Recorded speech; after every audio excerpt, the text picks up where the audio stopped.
to sing our national anthem.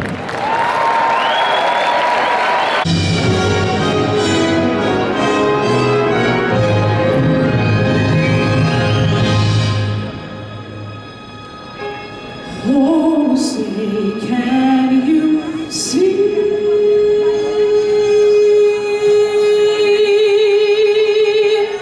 by the dawn's early light what so proudly we hailed at the twilight's past gleaming?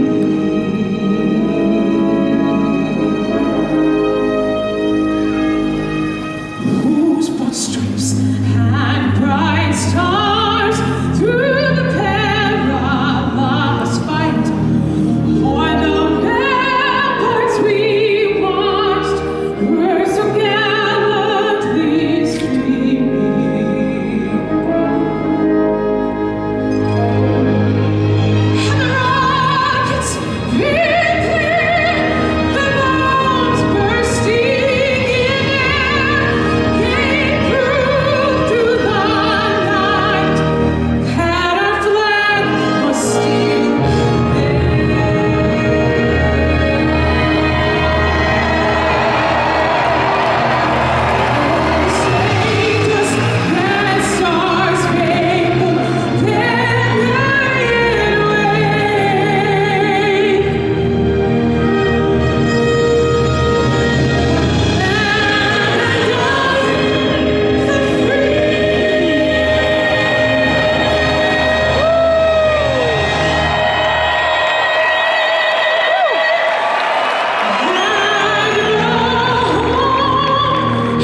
my 4th time performing at Madison Square Garden, the most famous arena in the damn world. The American dream, alive and well, right here. This is very different than where I'm used to performing, though. I'm used to nighttime with people drinking, not so many babies in the crowd, and people that are obviously only here for Lee Greenwood tonight. Normally I don't make my political beliefs a known thing. It's divisive for a comedian to do that, but just know I sleep well at night knowing who I'm voting for.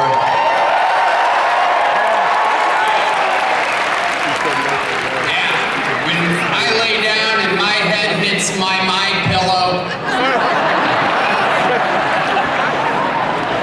it is a fantastic pillow, by the way. I was staying at the Four Seasons up by Central Park one night, and I laid my head down, and it felt so good, and I thought to myself, what an amazing pillow. I have a little bit of money now. I could buy a good pillow. And I took the pillowcase off, and there it was. My pillow, my pillow, my pillow. Damn it, I bought 4 of them.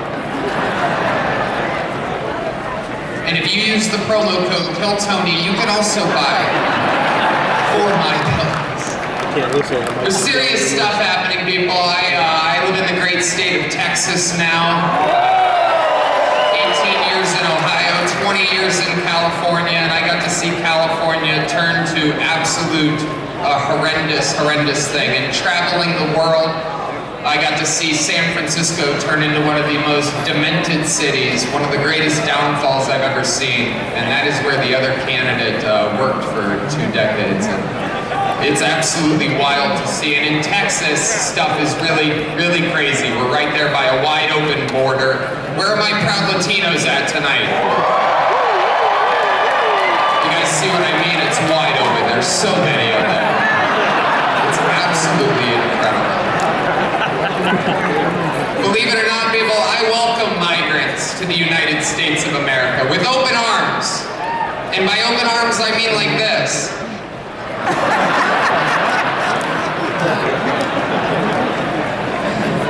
It's wild. And these Latinos, they love making babies too, just know that. They do. They do. There's no pulling out. They don't do that. They come inside, just like they did to our country. Republicans are the party with a good sense of humor. Free speech is under attack, people. I host a show, and each week I get updates what words we're allowed to use and not use anymore. It's happening right now the past few years. It's a real thing. And, you know, used to be able to tell people to Google stuff. My mom's a boomer in the state of Ohio, and there's no convincing her of anything. She's eating the cats. She's eating the cats. Or eating the pets up there. It is absolutely wild times. It really is. And, you know, there's a lot going on. Like, I don't know if you guys know this, but there's literally a floating island of garbage in the middle of the ocean right now. Yeah. I think it's called Puerto Rico. Okay, all right. We're getting there. Again, normally I don't follow the national anthem, everybody. This is exactly a perfect comedy setup. There's some people here. All right, very good. I like it. I have other policies that I think should be implemented as well. Like me personally, I think football should be all year round. Yeah. So many great athletes. I don't know about you guys, but I think that Travis Kelce might be the next O.J. Simpson.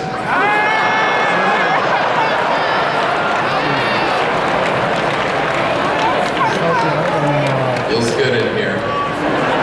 The other side's got a lot of crazy endorsements. Swift, Eminem, Leo DiCaprio, Beyonce. Every day the Democratic Party looks more and more like a P. Diddy party.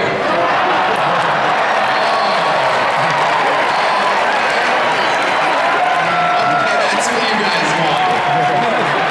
All right, heck yeah. That's a cool black guy with a thing on his head. What the hell is that, a lampshade? Look at this guy. Oh my goodness. I'm just kidding, that's one of my buddies. He had a Halloween party last night. We had fun, we carved watermelons together. It was awesome. He took it right in the ear. Unbelievable. I thought about this. I don't know if you have. Coolest place to get shot. Like if you're gonna get shot anywhere on your body, that's where you want it. Right there. Technically, he got shot in the head, depending on if you're a Democrat or a Republican. Right? If you're a Democrat, his ear was grazed. If you're a Republican, he's about to headshot. It is. It's the best place to get shot. It's the only part of the human body will drive a piercing through like a little girl's ear for no reason. Right? There's just it heals fast. Nobody cares. It's the best place to get shot. He went down, saw blood on his hands. I'd imagine he thought right then, I think I just won this shit.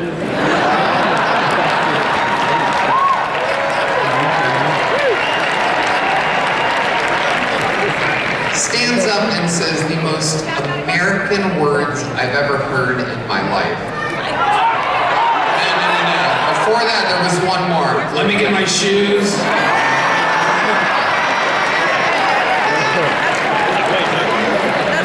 Fearless.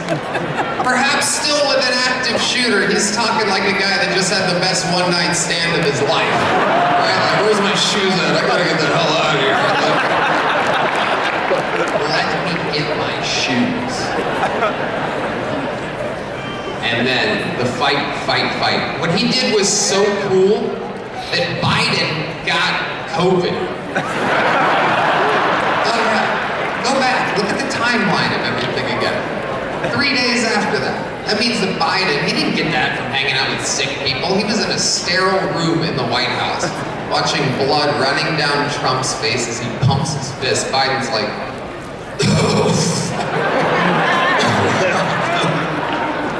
it's true. Trump survived an assassination attempt and Biden got COVID. We vote next week. God voted 3 months ago.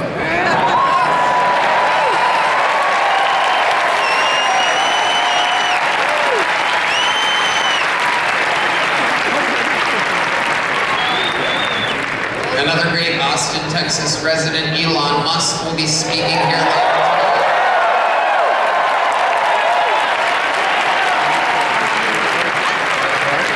Unbelievable. Genius. You guys saw him shoot that rocket into outer space, the largest aircraft ever. Fires it off into space, and then parallel parks it back to planet Earth. Meanwhile, Kamala supporters can't parallel park their Toyota Priuses project. Sorry, I listen to Elon Musk. I follow his lead. The world's smartest, richest man has my attention. Except for when it comes to stock trading, then I listen to Nancy Pelosi. But censorship is amongst us people. It's a very, very, very big deal. And I'm just here to say that you guys are for the right candidate. Tell your friends. Let's close it out. And let's make speech free again. Make America healthy again. Let's beat the team from California. The team from New York should beat the team from California. Not only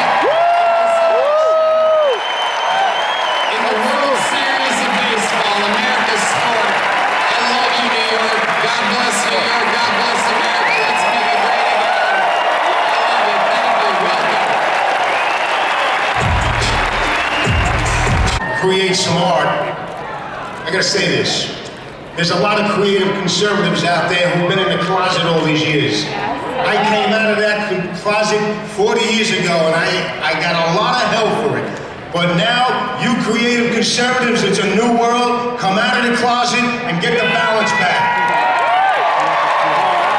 Back in the 90s, I came to Manhattan to find my niche in the art world. And the art world didn't like me because I came from this place called Staten Island. Do I hear Staten Island house? The art world didn't like me because I like God, girls, and guns. The art world didn't like me because I refused to succumb to the America-hating isms of their agenda. And they said I'd never make it in their world. Fast forward 35 years, I'm standing on the greatest stage in the world. In the greatest city in the world. In the greatest country in the world.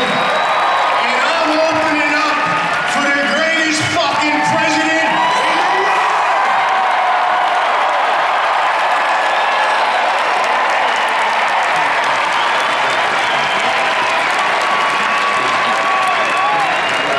So, before I create this piece of art, I would just like to give the art world a little something. Got it here somewhere. I'll hit this. Bam! Ladies and gentlemen, I give you New York, New York.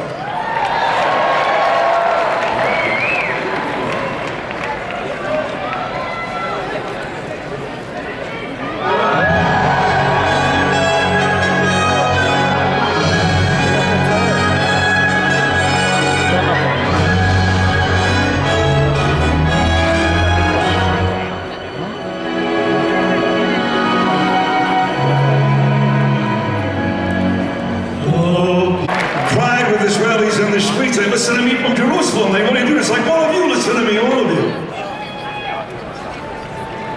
I get back and they go, Sid, you want to speak at this MSG thing? I go, sure. Out of character for me to speak at a Nazi rally. I was just in Israel, but I took the gig. She is some sick bastard, that Hillary Clinton, huh? What a sick son of a bitch. Whole fucking party, a bunch of degenerates, low-lives, Jew haters, and low-lives. Woo! Every one of them. Look at my city. Look at my city. Yes, this building is beautiful. You're all beautiful. Look at you. But you can't walk outside past about 10 o'clock at night here. If you're a pretty woman, like my beautiful wife Danielle out there somewhere, you get punched across the face just for walking down the street. Who did that? Bill de Blasio, Eric Adams, shitty Democrat mayors. Andrew Cuomo, Kathy Hochul, shitty Democrat governor.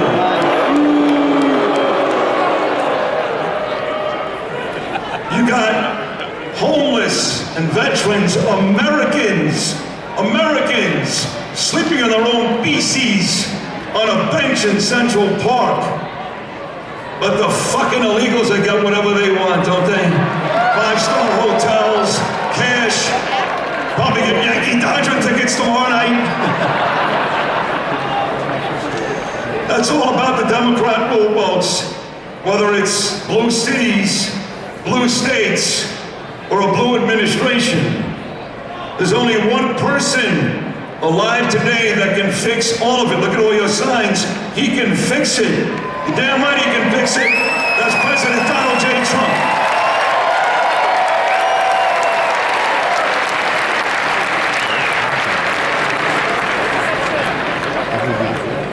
I said to my dad when I was a little kid, I was born in 1962, and I sat at the end of my bed in Milwaukee, Wisconsin before the RNC, and I cried. And no son, I knew what it meant to have a man like that scared the hell out of me.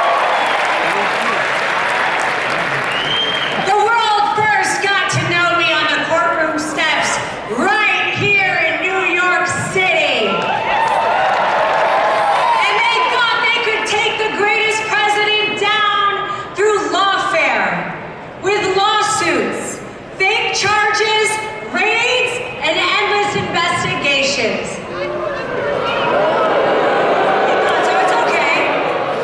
They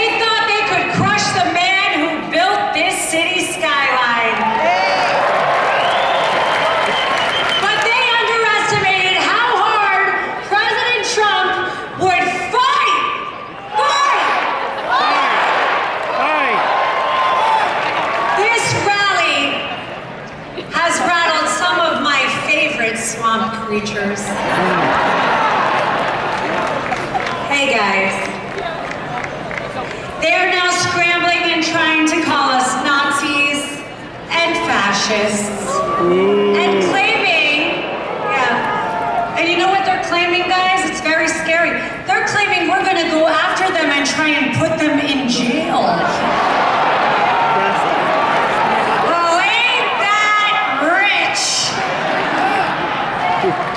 Kamala, you wanna talk about a fascist? No one has ever voted for you to become the Democrat nominee.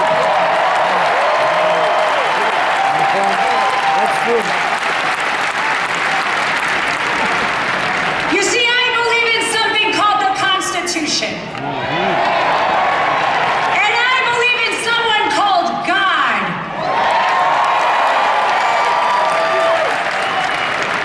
And they tried to keep President Trump and his campaign in courtrooms being persecuted. But do you know what he did while he was in those New York courtrooms? He won the hearts and minds of the American people, all from this city.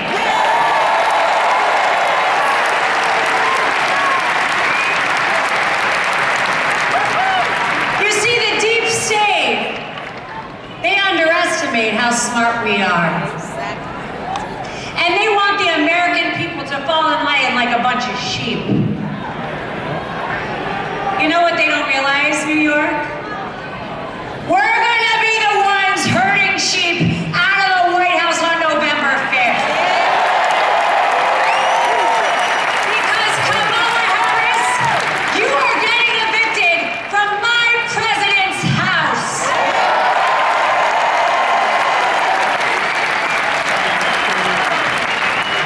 Let's not forget one thing. Kamala said she wouldn't change a damn thing. And look, it's okay. She must be proud of her records. She's got a lot of them. Record inflation, record crime, and record boarding crossings with over 325,000 children who are being sex trafficked, murdered, and missing. Those are the records you hold, Kamala.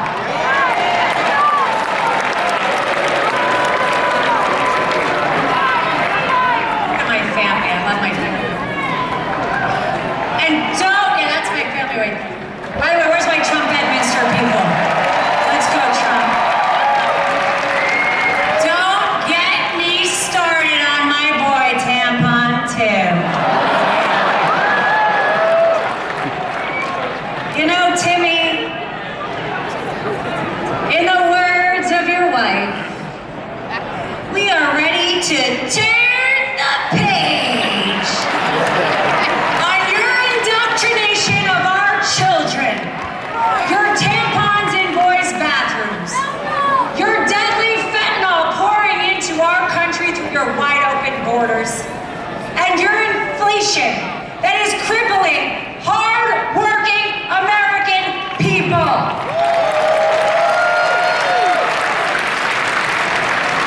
He claims to champion women, yet he pushes policies that under women every single woman here. By the way, they can't even define what the hell a woman is. Get the hell out of here. They think we'll be fooled, that we'll believe their empty promises and be bribed. We're smarter than that, New York.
the Yankees won 4 World Championships. You think they need my help now? What the heck does Adams know about baseball? And de Blasio's so stupid, he doesn't know about anything. Oh, for the good old days when I used to be able to sit at Yankee games with Donald Trump.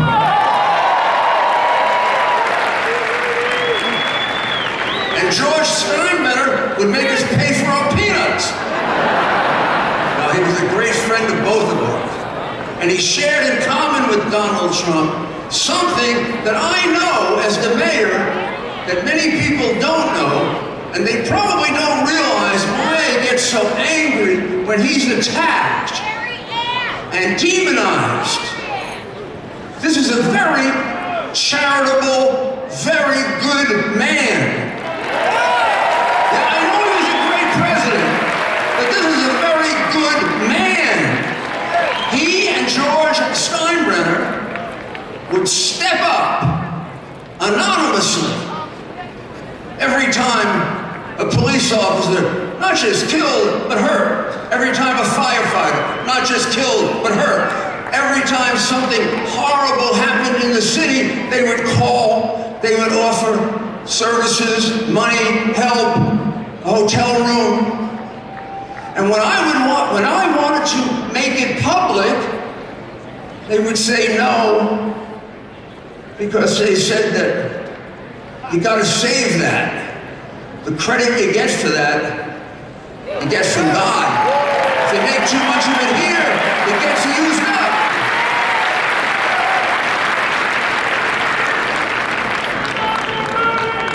As the mayor,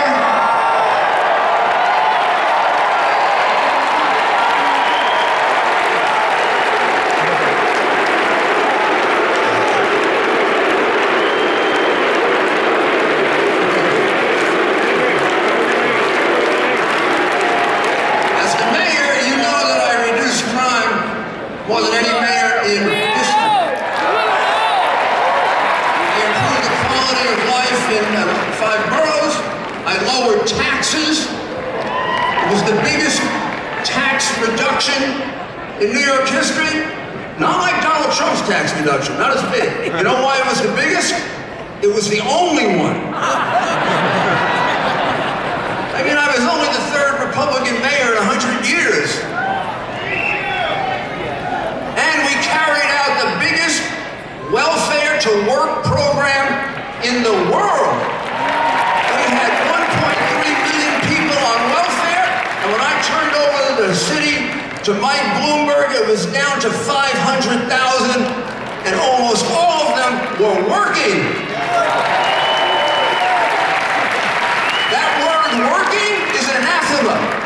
It frightens Harris. It frightens Biden. It frightens the radical Democrats today. None of these people they're giving money to, they require to work. Because they don't care about them.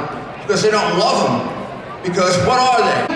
When they had the subway derailment, the place was horrible. People are still dying. He went there.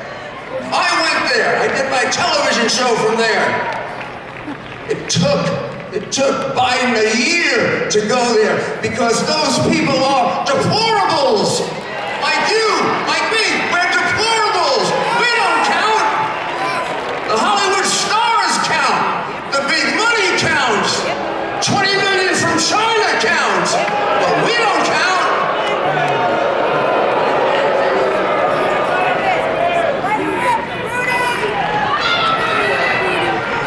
Just 4 miles from here, we had the worst terrorist attack in the history of our country. I'll never forget that through all the pain and misery, we came together. Places of worship, hundreds of funerals, praying to God. What's happened to God?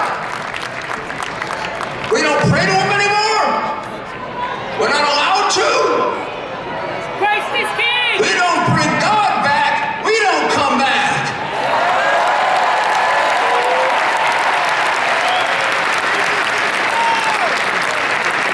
September 11 was our darkest hour. October 7 was Israel's darkest hour. They are our best friend. I worked for Ronald Reagan for 8 years. Ronald Reagan said, we have to be there for Israel always because they are always there for us. Hamas is not there for us. Iran is not there for us. They want to kill us. And the Palestinians are taught to kill us at 2 years old. They won't let a Palestinian in Jordan. They won't let a Palestinian in Egypt. And Harris wants to bring them to you. They may have good people. I'm sorry, I don't take a risk with people that are taught to kill Americans at 2. I'm on the side of Israel. I'm on the side of Israel. Donald Trump's on the side of Israel. And they're on the side of terrorists.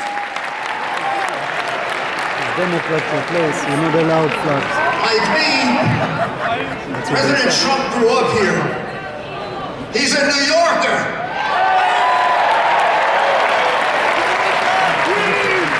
That's why some people get a little annoyed at him. He speaks his mind. But wouldn't you rather have a president that communicates with you than one who sits in a basement babbling? Or another one who, when asked, why do you want to be president? She says,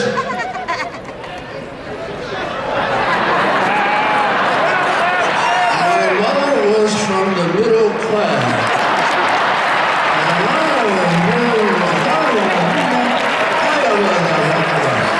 Then CBS puts in something done by a Harvard PhD.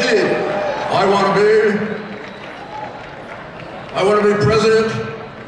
Even that was stupid, the one they put in, but at least it was in English. In any case, maybe you don't like what Donald Trump says sometimes. Maybe you don't agree with it. But I'll tell you what, you always know what he's thinking. And we need that from a president. He built a great empire here. He built a great real estate empire. He built some of the most iconic buildings in New York. That skyline with me is beautiful. For you, for me, to save our country. Rally, then you should go down the block to President Trump's rally. Let me say this, and maybe I'm speaking for the president, I shouldn't, but I think that President Trump loves Jesus followers at his rally.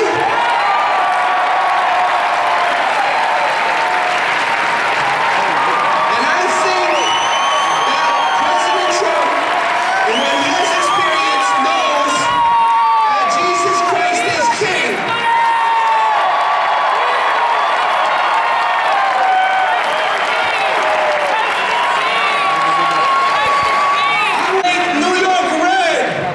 We need to make New York red again. We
that escalator 9 years ago. The system he was fighting, trying to do everything in its power to stop him, to take away your voice, to take away your vote, to take away your right to have your own country.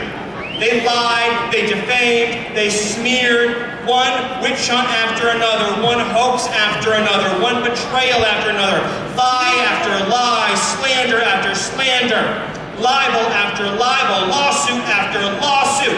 They tried to jail him, they tried to bankrupt him, they tried to imprison him, and they even tried to take his life with not one, but 2 assassination attempts.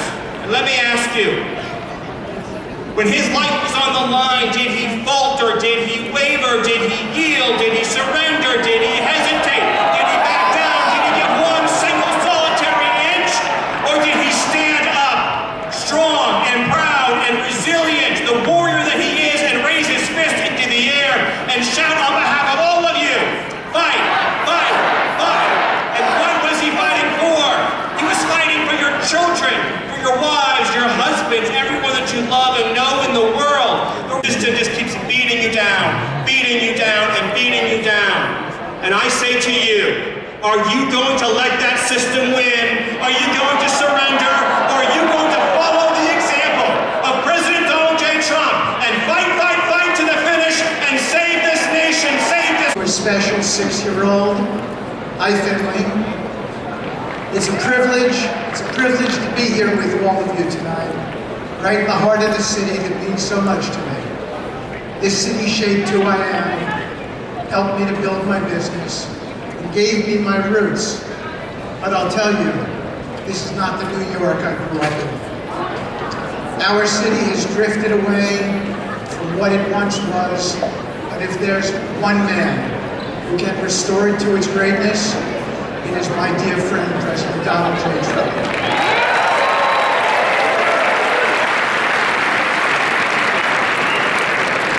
I've known the president for over 30 years, not just as a leader, but as a friend. When I talk about him, I talk about someone with incredible compassion and humility. He cares deeply about people, even when the cameras are not rolling. His kindness is quiet but genuine, and it's a side of him the media rarely shows. It's unfortunate that a man who has done so much for so many has been painted in such an unfair light. Accusations of extremism, they couldn't be further from the truth. President Trump is not just a man of vision and leadership, he's a man of faith. He respects all faiths and has always stood for religious freedom.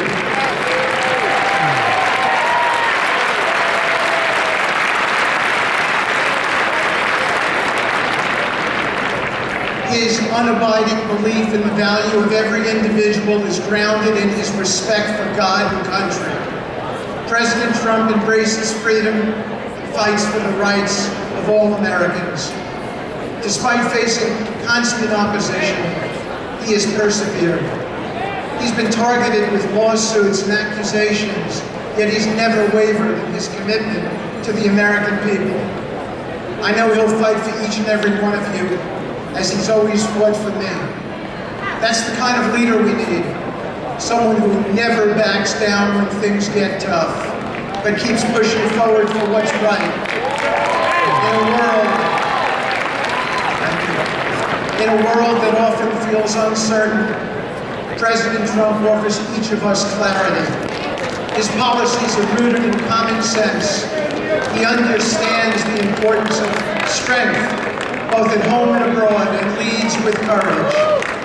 New York deserves someone who's ready to fight for it, as the country does. We need President Trump's leadership to bring back the city we all love. Now let me leave you with a quote from one of my favorite presidents, Ronald Reagan, who said, "Freedom is never more than one generation away from extinction. We didn't pass it to our children in the bloodstream. It must be fought for, it must be protected, and handed on for them to do the same." While Reagan was an extraordinary president, there is no doubt in my mind that President Donald J. Trump is the greatest leader and president this nation has ever seen.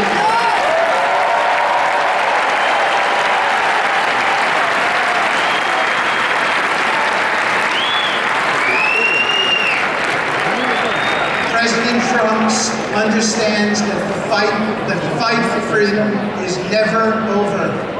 If we fight for him, my fellow Americans, we can restore New York, restore this country, secure the future of this great nation for generations to come. Thank you. God bless you. God bless the Trump family, and God bless the United States of America.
We've been to the red states and the blue states. We've been to the safe districts and the swing districts. We've been all around America. And I'm going to tell you what's happening right now. I'm here to report something. There's something very powerful happening out there among the base, okay? I'm telling you, there's an energy out there that we have not seen before. And I am convinced that in 9 days, we are going to grow the House majority, we're going to take back the Senate, and send Donald Trump back to the White House.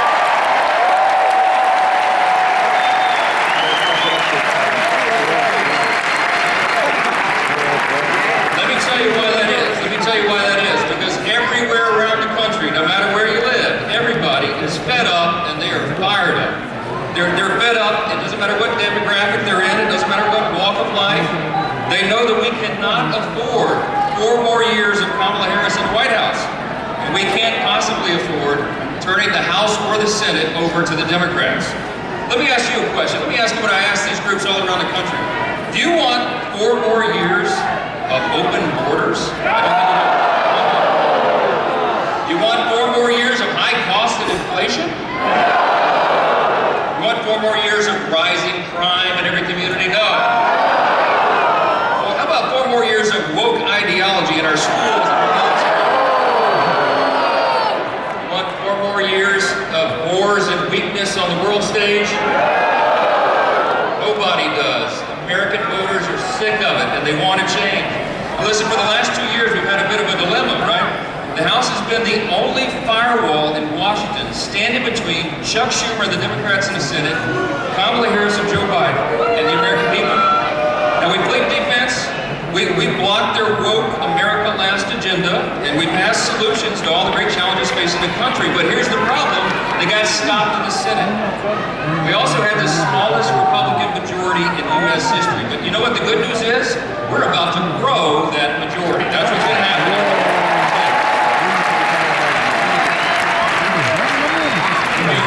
Is going to make that happen. You're going to elect your incumbents here and our challengers, and you're going to make a big difference. And we need a Republican Senate so we can retire Chuck Schumer for good.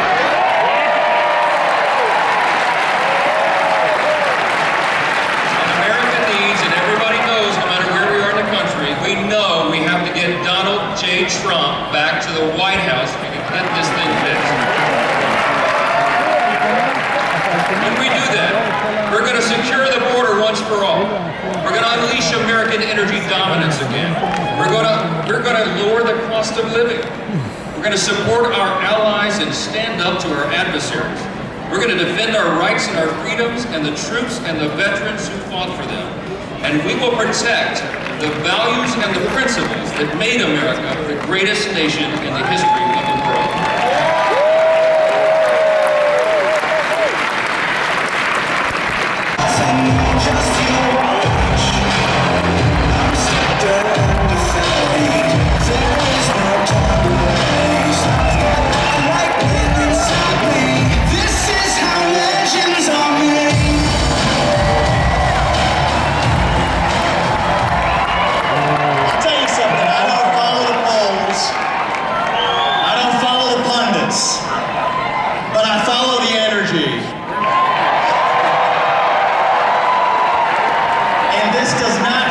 Second place energy in here tonight.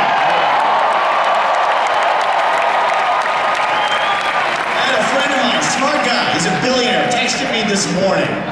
And he said, why the hell are you guys wasting your time in New York City instead of going to a swing state? You wanna know what I told him? I said, welcome to 2024, New York is a swing state.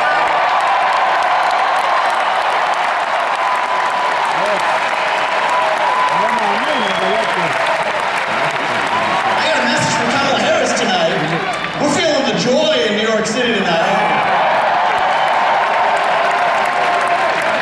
And the only celebration bigger than this one right now is going to be on the evening of November 5th when we send Donald J. Trump back to the White House as your 47th president and commander-in-chief.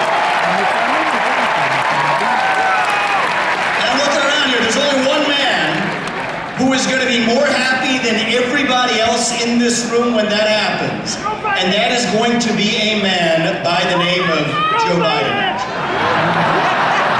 He is so pissed off about what they did. And you know, he's thinking it, but I'm going to say it.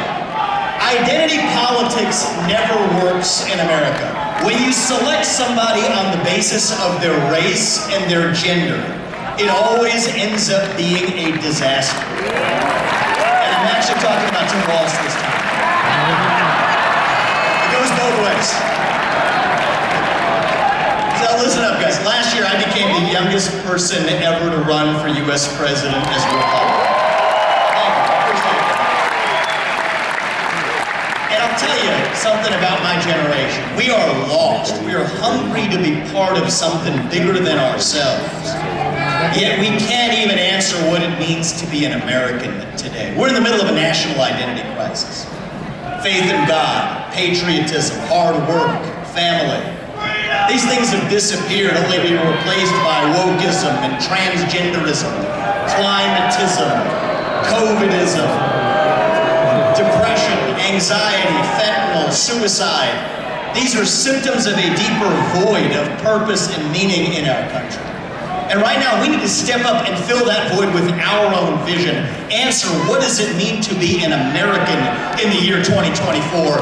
It means we believe in the ideals of 1776. It means we believe in merit, that the best person gets the job regardless of their skin color.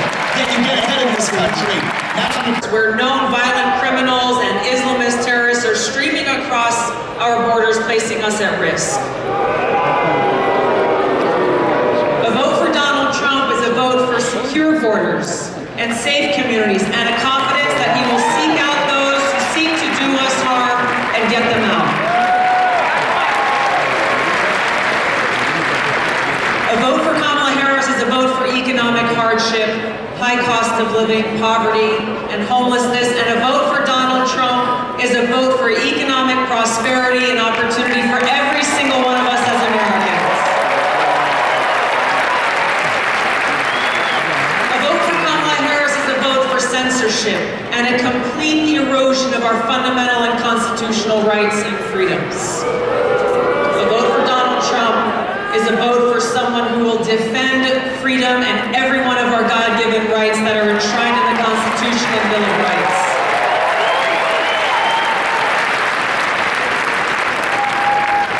So the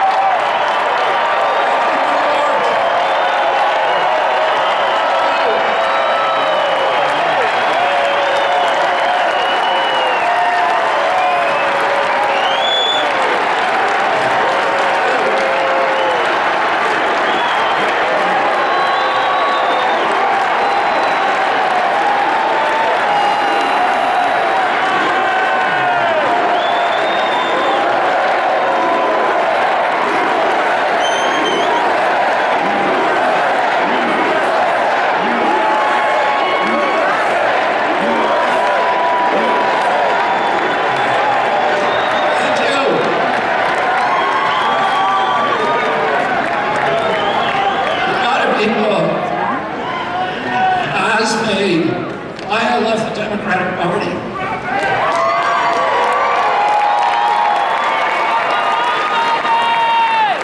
I said, I don't leave the Democratic Party. The Democratic Party left me. It's not the party anymore of Martin Luther King.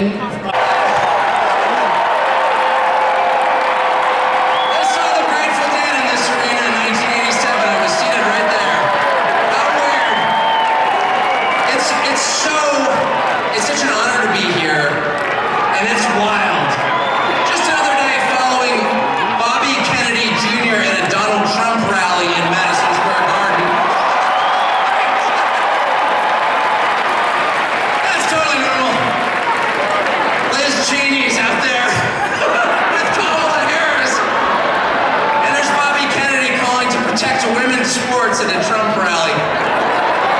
It's a realignment. It's unbelievable, and the fact that it's here is even sweeter. Imagine if you're, and just pause for one moment. Imagine you're Donald Trump. You're from New York City. You become famous in New York City. You make your fortune in New York City, and all of a sudden, the leadership of New York City decides they're going to destroy you because they don't like your politics, and so they. And they try and take everything that you have, they try and put you in prison, they try and put your children in prison. If that happened to you, how often do you think you'd be going back to New York City? How about never?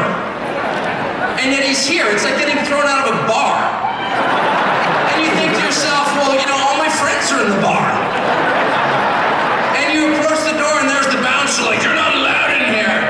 But from behind the bouncer, you hear the cheers of your friend, come on in! And the bouncer hangs his head in shame. He's embarrassed that he's working for the man trying to keep the most popular person out of the bar.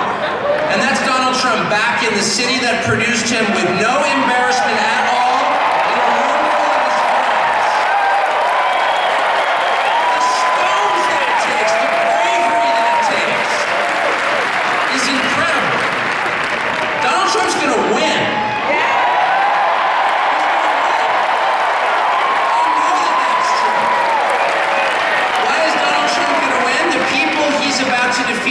no idea.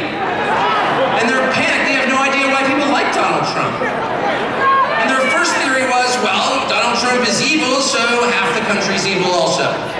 And that's one of the reasons they spent the last 4 years trying to destroy the country, because they're mad at its voters for liking Donald Trump. How much easier would it have been just to pause for 20 minutes and ask yourself honestly in some silent place, why do people like Donald Trump? And if they had been honest enough to ask themselves that question, they would have come up with the two main reasons, and here's what they are. The first reason that people like Donald Trump is because he likes them. That's right. And it's real. Affection is something you can't fake. I don't care how many times Kamala Harris would tell me she loves me, I don't believe her. I saw her kiss her husband with a mask on. A mask on. That's her version of love. It's fake, it's not real. They spent 10 years telling you Trump is a hater. Do you feel that on him? No, you don't. Because it's not there. I've spent a lot of time with Trump. And there's not one moment I've ever been with him off camera where he's spending his time grousing about people he hates. Ever. He's talking about the people and the country he loves in his private time. Trust me. And people know in a country that's been taken over by a leadership class that actually despises them and their values and their history and their culture and their customs, really hates them to the point that it's trying to replace them, they know someone actually has affection for them, and that's Donald Trump. And that's requited. It's requited, they know. When he goes to McDonald's and serves fries, like, he's not faking that at all. That's why that worked. Democratic media consultants are like, how is that working? Because it's real, that's why.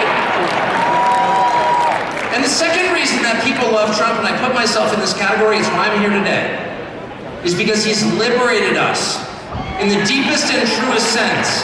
And the liberation he has brought to us is the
Madison Square Garden, I'm body slamming giants. I'm winning world heavyweight titles, and I'm cracking people over the heads with steel chairs. And the energy in Madison Square Garden is off the Richter scale. But today, Trumpomaniacs, the energy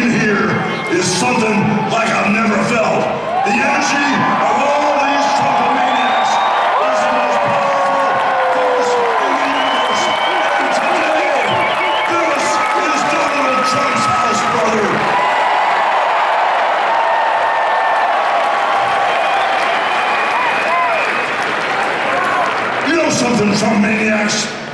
I don't see no stinking Nazis in here. I don't see no stinking domestic terrorists in here. The only thing I see in here are a bunch of hard-working men and women that are real Americans, brother.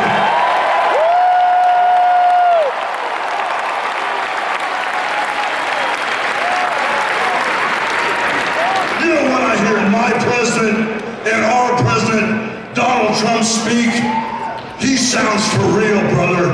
He sounds like he has a heart of gold that's all for the USA. But when I hear Kamala speak,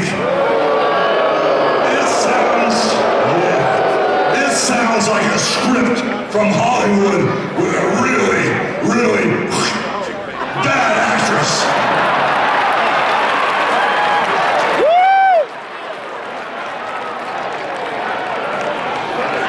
You know, Kamala is responsible for the border crisis. And Kamala is also responsible for inflation. And then you know something? She acts like she's the victim. And then all of a sudden, she flips, she flops, she spins and turns it around and acts like she's gonna be the damn hero. But we all know Trump is the only man that can fix this country today.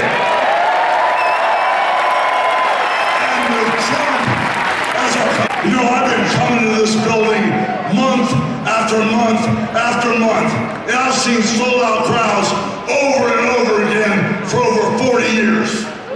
And for 40 years, I've always asked the question, what you gonna do? Over and over and over again, what you gonna do? Well, today, after feeling the energy in this building, I finally got the answer. And the answer is, vote for Trump.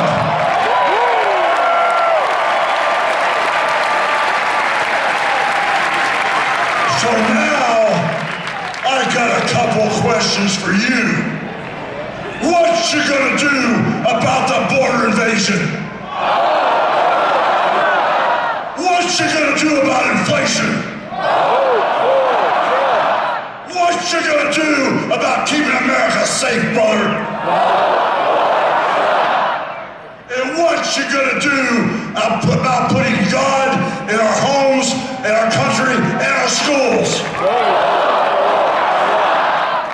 So I guess we're all on the same page. So I got one final question for you. What you gonna do, and who's gonna make America great again? Donald Trump. He's our next president.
Listen, I love you guys for caring enough about the United States of America to come out here tonight.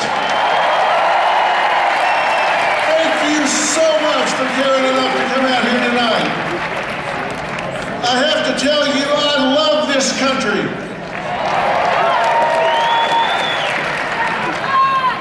I do, I love this country. I stand up when our flag goes by.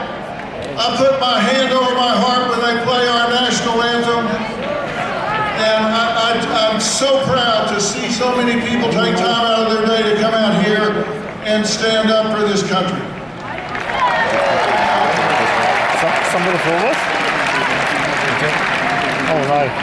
And strangely enough, I'm not here just to stand up for Donald J. Trump. Lord knows he doesn't need me to stand up for him. He's tough as an old army boot. He's got lots of enemies, different groups that are scared, and between them, they have impeached him, indicted him, raided him, railroaded him, shot him, and sued him. And where is he? He is still standing.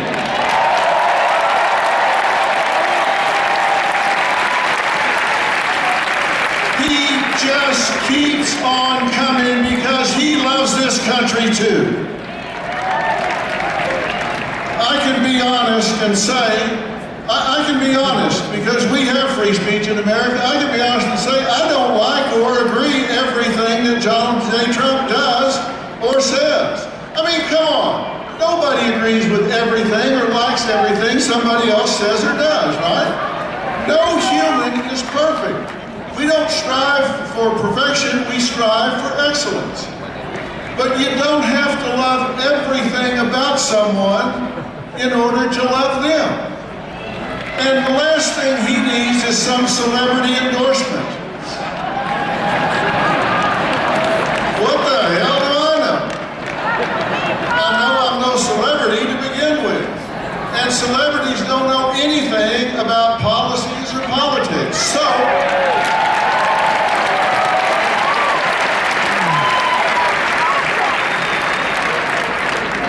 only difference between me and him is I'm willing to admit it. So, why am I here? Well, I'll tell you why I'm here. I'm here to talk to and stand up for the people who have declared their support for Donald J. Trump, or they got found out, or they want to do it, but they're too intimidated. Because you know what happens when somebody in this country says, hey, I'm going to vote Republican, I'm going to vote Donald J. Trump? They get canceled, intimidated, marginalized, excluded, or even fired or boycotted. And you know what that means? In short, that adds up to being bullied. And now we're talking about something I know a hell of a lot about. Now you vote the other way, I'll love you anyway. Let's lead by example. If they want to do it, let them do it. Love them anyway. But as for you, the collective you, I don't want you to just listen and say, nice talk, Dr. Phil. I want you to march in your life. I want you to march with your beliefs. I want you to not be intimidated. Don't be stopped and don't just vote. Take 5 people with you. Like I said, the difference between winners and losers is winners do things losers don't want to do. And what they do is they take actions toward known outcomes. They deal with the truth. They set goals and they go after them with passion. And it's time for us to bring it home. It's time for us to bring it home. It's time for us to be winners. Winners, winners, winners.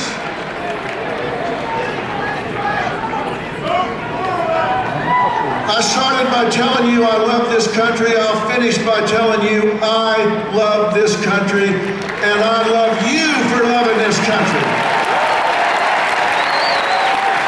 God bless you, and God bless the United States of America.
Now think about this, for more than a century, America's most celebrated heroes and legends have made history inside this iconic arena. This, where we stand, is where the greatest of all time, Muhammad Ali, faced Joe Frazier in the fight of the century. It's where the king, Elvis Presley, played for 80,000 screaming fans. It's where the immortal Hulk Hogan pinned the Iron Sheik and let Hulkamania run wild. And now, on the eve of the most important election in our history, the greatest champion of them all, Donald J. Trump, has come to Madison Square Garden.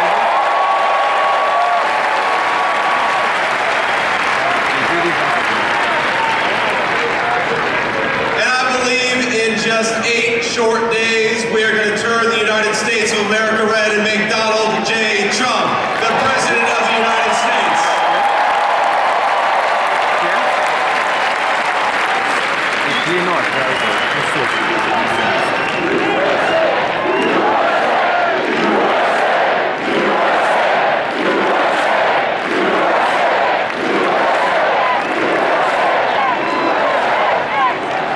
Now, my friends, I've got the easiest job in American politics. Think about this. All I've got to do is remind people what life was like when Donald J. Trump was President of the United States. We had peace. We had prosperity.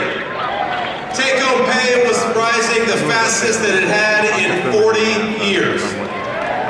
Inflation was at 1.5%, the lowest that it had been in a generation. Gas and groceries were affordable. And when Donald Trump was president, we had the most secure border in the history of this country. She's been creating over the last 3.5 years. He's got to pretend that Kamala Harris didn't open up the southern border and let millions of illegal aliens in, even though we know she did. He's got to pretend that Kamala Harris didn't cast the deciding vote on trillions of dollars of new spending, which created the worst affordability crisis in 40 years in this country. Now, if you are the praying type, and I imagine a lot of us are, please say a prayer for Tim Walz because they're asking him to do the impossible. Kamala Harris acts like she's the candidate of change when she's been in office for 4 years. She says she can fix everything, but Kamala, day one was 1,400 days ago. What the hell have you been doing that whole time?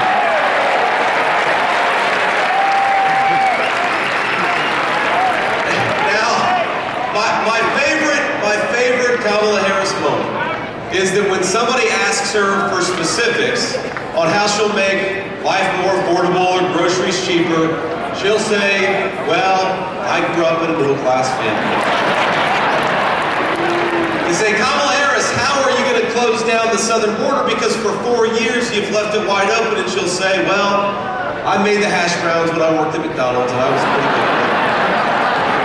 And anybody with a lick of common sense is saying, Kamala Harris, you didn't answer the question. You didn't actually tell the American people how you're going to fix what you broke. And I got to be honest with you, even on that McDonald's answer, I'm not sure that she ever worked at McDonald's. In fact, I think our president, Donald J. Trump, has probably worked at McDonald's for longer than Kamala Harris has.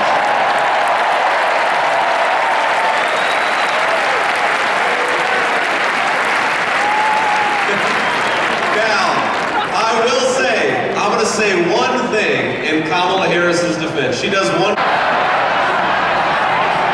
You guys, you weren't expecting me to be so bipartisan, but I will say this for Kamala, that every time she does an interview, I think Donald Trump picks up about 100,000 votes.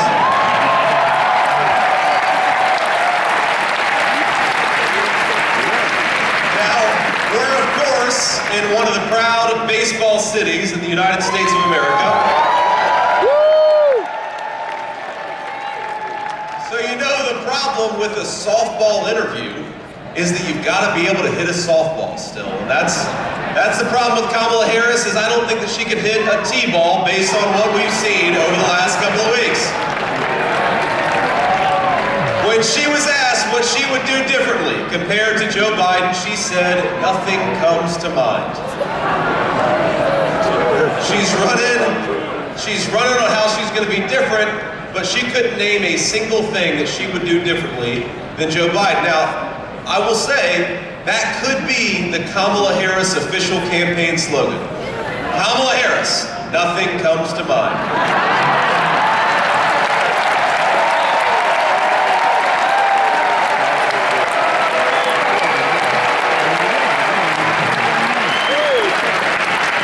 Now, the other day, CNN asked if she had made any mistakes as vice president. Now, here's what she actually said, and I am quoting word for word. She said, in my role as vice president, I mean, I've probably worked very hard at making sure that...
Let's make some noise for him.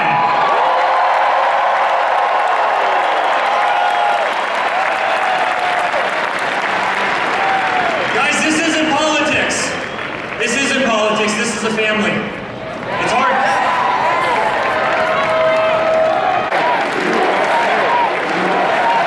The streets, 5th Avenue, all the way from Trump Tower, all the way down to Madison Square Garden, 10 people deep. That's how much love there is in the greatest city anywhere in the world.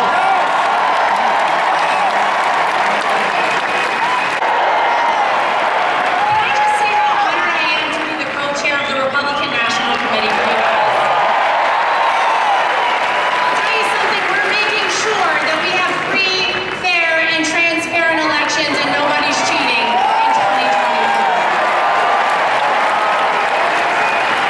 Guys, we are 9 days away from making sure we send a loud and clear message to the mainstream media, to the establishment, to the Democrats, to Hollywood, that it is not them, it is we, the people, who choose our president, and we're choosing Donald J. Trump.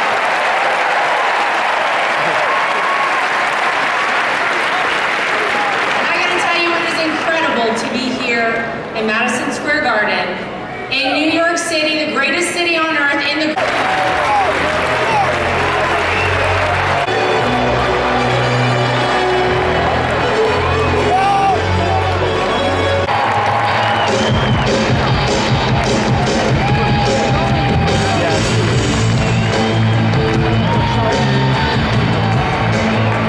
Hello, Madison Square Garden! Are you guys ready to take your country back? Are you sick of the insanity?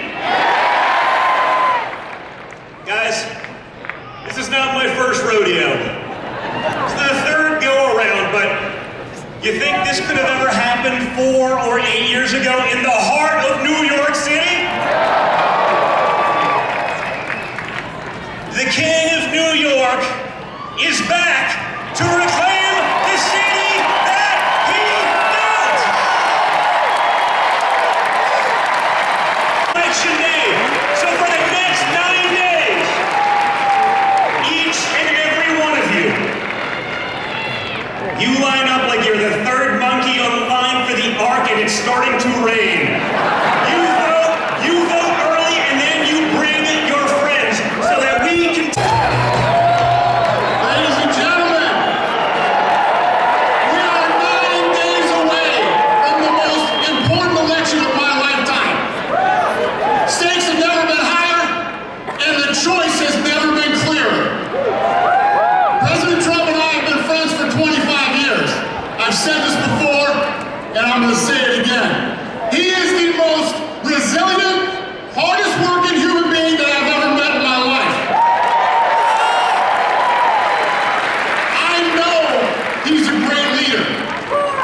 mean, it was not on my bucket list, okay?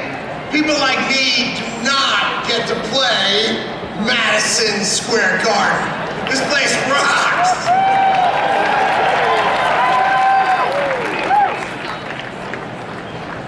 All right, most of you in New York, maybe you know my story. No income tax. And all we had was tariffs. All we had was tariffs. And we had so much money that we had the greatest businessmen of America get together to try to figure out how to spend it. That's who we were then. But then we had World War I and we had World War II. And we felt we had a duty to rebuild the rest of the world. So here's what we did. We took down.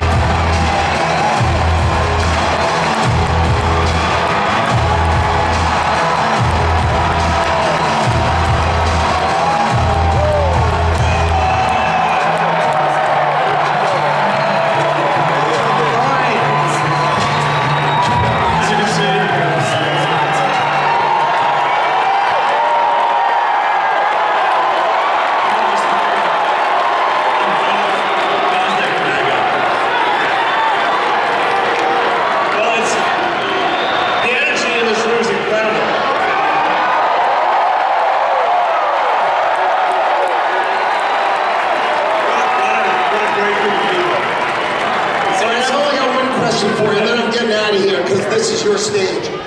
But we set up Doge. Yes. How much do you think we can rip out of this wasted $6.5 trillion Harris-Biden budget? Well, I think we can do at least $2 trillion. Yeah!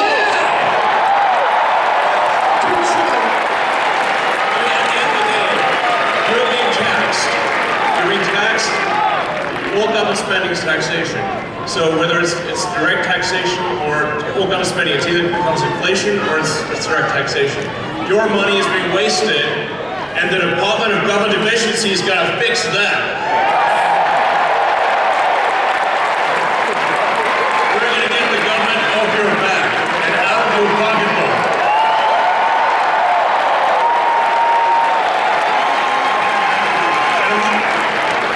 America's just going to be great. America is going to reach heights that it has never seen before. The future is going to be amazing!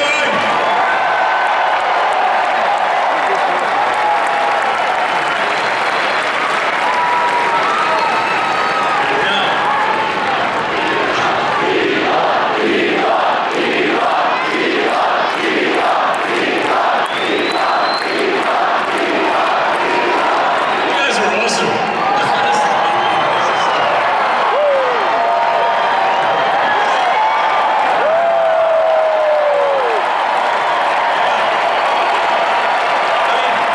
This is the kind of positive energy that America is all about.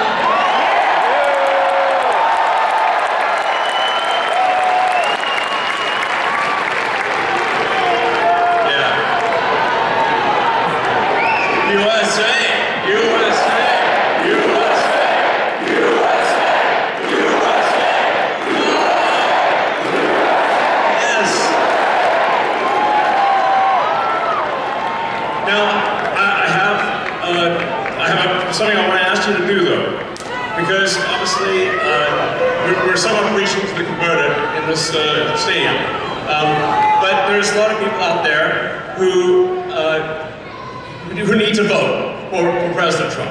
Okay, so this is a real battle. This is a real election battle. So you need to get friends and family to vote. Make sure they vote early. This is important. We're going to be putting out a scorecard, okay? An early vote scorecard, state by state, county by county. What is the scorecard? Vote early. Vote now.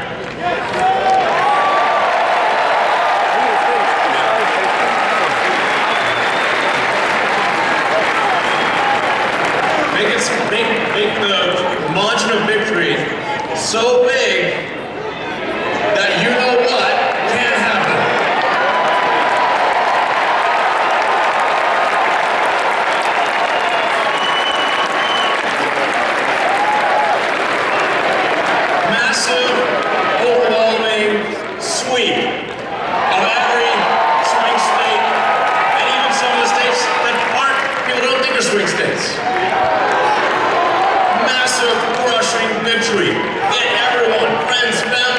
on the street, put the signs up, put the hat on. Let's go.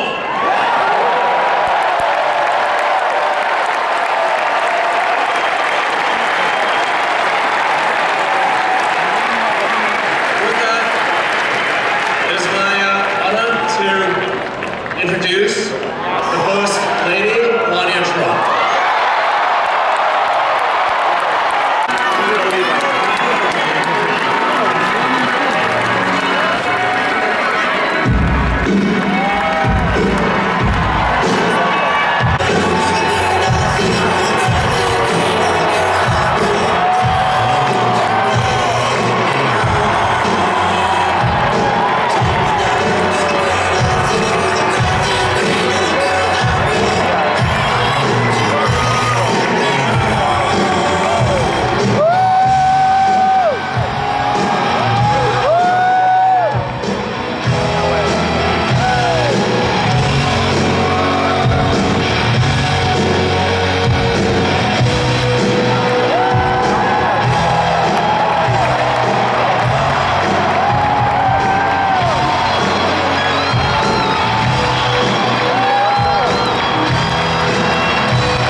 Difficult for business to thrive.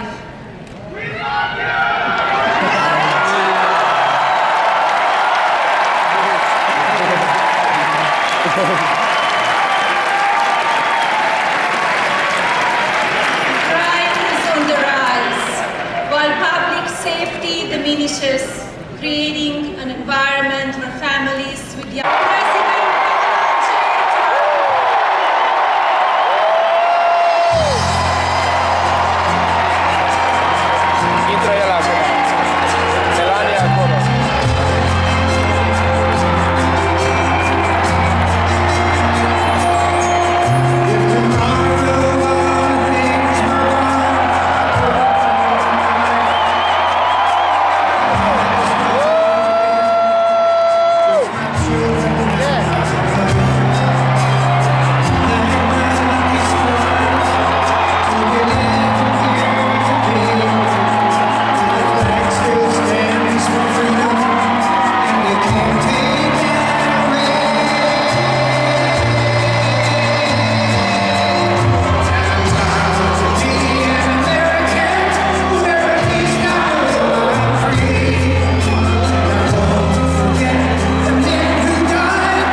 We stand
New York and to an incredible arena, Madison Square Garden.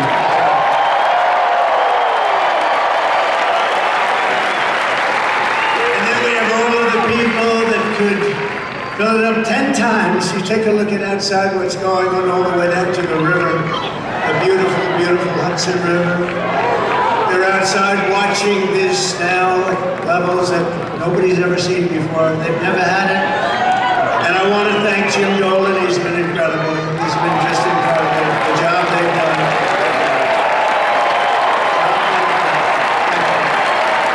And I'm thrilled to be back in the city I love. And thousands of proud, hard-working American patriots. You're with me all together. We've always been together.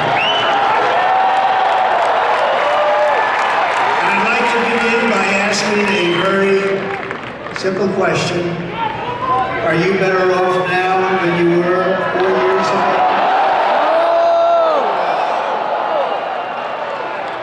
I'm here today with a message of hope for all Americans. With your vote in this election, I will end inflation. I will stop the invasion of criminals coming into our country. And I will bring back the American dream. We need the American dream to come back home. Our country will be bigger, better, bolder, richer, safer, and stronger than ever before.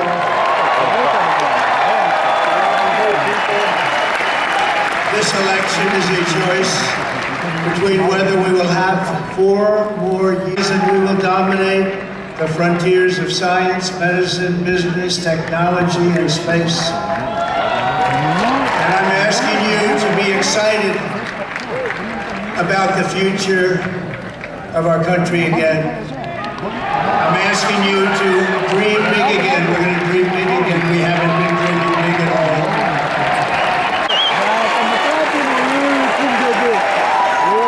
Early voting is underway in every swing state, and we are setting all-time records. So voting will be I don't want to talk about it.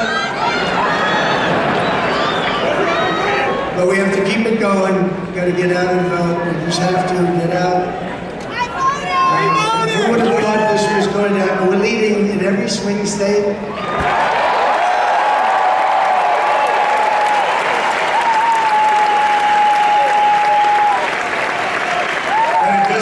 It only means how are we doing at the end. So we have 9 days from now, and we're going to defeat Kamala Harris, and we're going to win back the beautiful White House, and we're going to make America great again, and it's going to happen fast.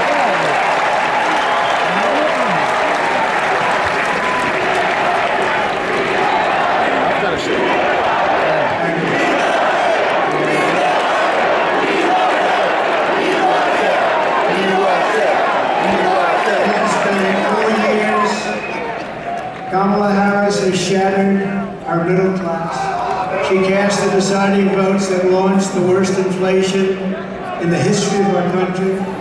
She cost the typical American family over $3,000 in a short period, but over $30,000 over the last 3 years. She killed 50,000 manufacturing jobs this year alone. Now Kamala wants to raise the typical family taxes by nearly $3,000 a year and impose a 33% tax hike on all domestic production. If Kamala Harris gets 4 more years, our economy can never recover. If I win, we will quickly build the greatest economy in the history of the world.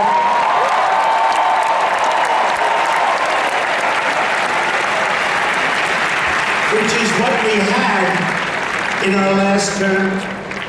We will rapidly defeat inflation, and we will very simply make America affordable again. We're going to make it.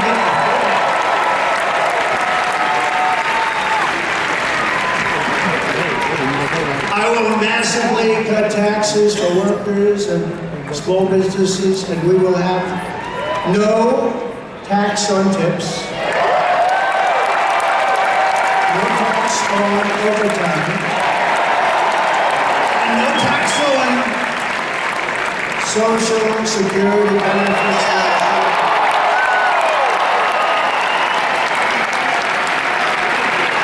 And I'm announcing a new policy today that I will support a tax credit for family caregivers who take care of a parent or a loved one. It's about time.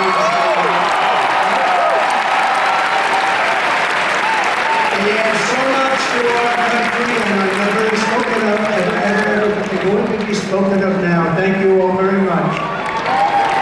I'll also make interest on car loans fully tax deductible.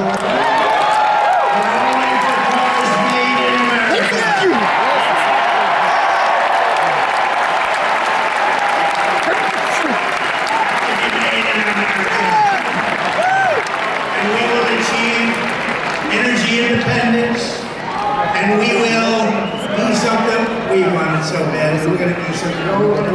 Front row Jones. You know, I got front row Jones here. I got the ladies from North Carolina, number 249. This is the 200, and they look so beautiful. There are a lot of people, they followed us, but we're going to do something. The ladies can tell you what we're going to do. We're going to drill a baby drill.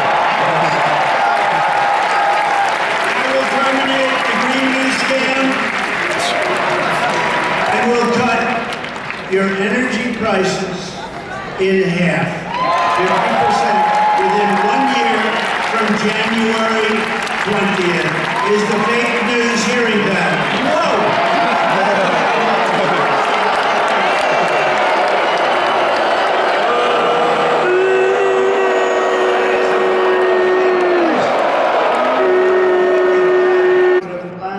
Remember this, if we keep going like this, we won't have the biggest and the best.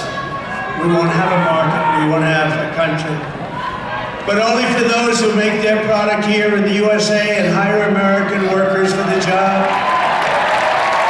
And if these companies don't make their products here, then they will pay a very stiff tariff when they send their products into the United States for the privilege of competing with our workers and our now protected companies. We're going to protect our companies. They're not leaving anymore. They're not leaving anymore. We're also going to pass the Trump Reciprocal Trade Act, meaning if China or any other country charges us 100 or 200% tax or tariff, we will then charge them a 100 or 200% tax or tariff. Yes! I will never apologize for defending America. I will protect our workers, I will protect our jobs, I will protect our borders, I will protect our great families, and I will protect the birthright of our children to live in the richest and most powerful nation on the face of the earth.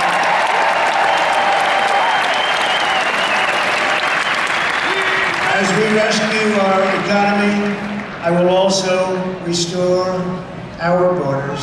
There's never been enough. It's bigger than inflation. It's bigger than the economy. What they're doing to our country, they're allowing criminals from all over the world to enter our country. Over the past 4 years, Kamala Harris has orchestrated the most egregious betrayal that any leader in American history has ever inflicted upon our people. She has violated her oath, eradicated our sovereign border, and unleashed an army of migrant gangs who are waging a campaign of violence and terror against our citizens.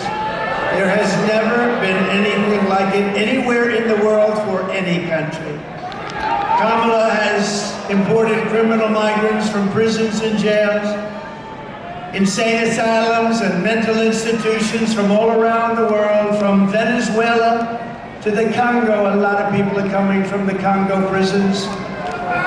They're coming from all over the world Over the last month, 181 countries violated our laws. And she has resettled them into your communities to prey upon innocent American citizens. But the day I take the oath of office, the migrant invasion of our country ends and the restoration of our country begins.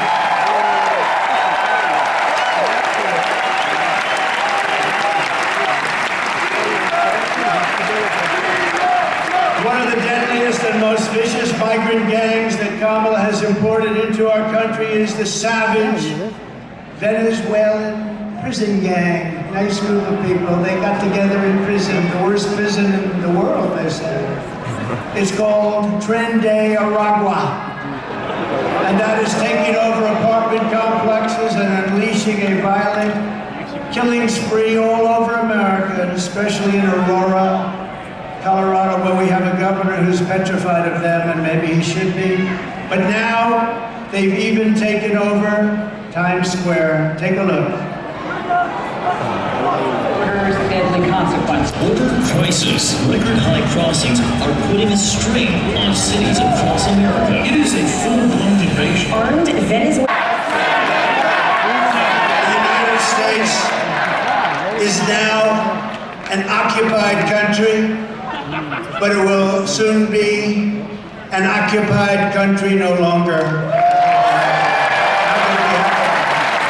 November 5th, 2024, 9 days from now, will be Liberation Day in America. It's going to be Liberation Day. On day one, I will launch the largest deportation program in American history. Rescue every city and town that has been invaded and conquered, and we will put these vicious and bloodthirsty criminals in jail and kick them the hell out of our country as fast as possible.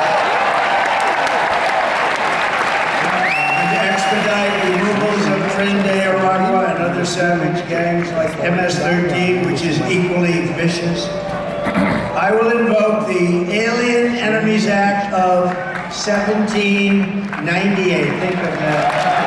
That's how far back. That's when they had law and order. They had some tough ones. Think of the Alien Enemies Act of 1798. You hear that, Mr. Speaker? Get ready. To target and dismantle every migrant criminal network operating on American soil. And there are lots of them. We don't have the same country anymore, you know that. And you know, when you look at the polls and they say about the economy and they have all these different things, the worst nightmare that we're facing is what they've done to us on our borders. We had the safest border in the world. In fact, there's a chart, which I hope they have, because I didn't tell them I wanted it, but there's a chart that I love very much.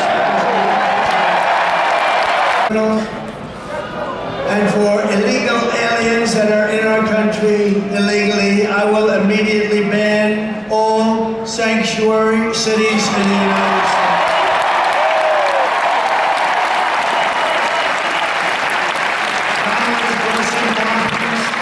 Disqualifies her from being President of the United States of America. She is grossly incompetent. All you have to do is look at her. It's time to go to bed.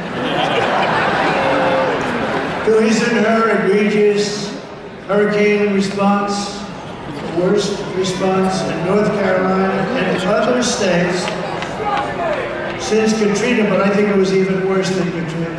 They haven't even responded in North Carolina. They haven't even responded. There's nobody. They don't see any FEMA. You know why? They spent their money on bringing in illegal migrants, so they didn't have money for Georgia,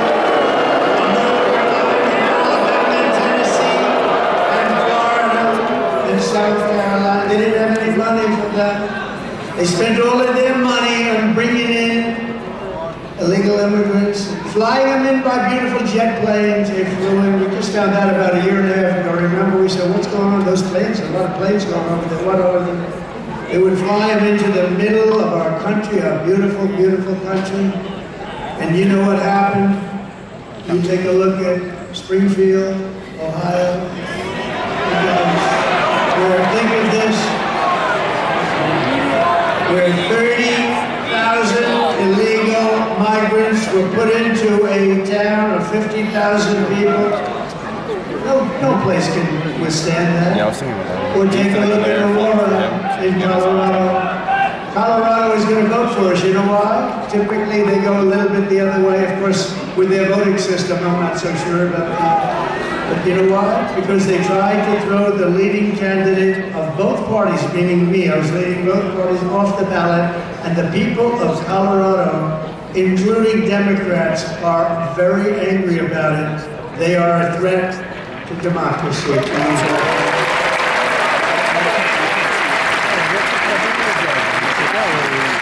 it nice to have somebody that's your president that doesn't need a teleprompter?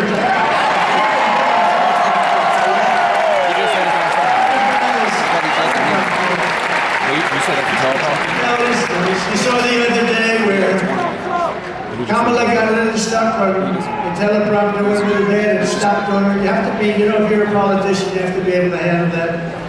Remember? You have to do the weave, he says. You got to do more than the weave. But it happens a lot as a politician. It happens. I mean, we have so many politicians and great ones. Really good. Some are not so good, but great ones.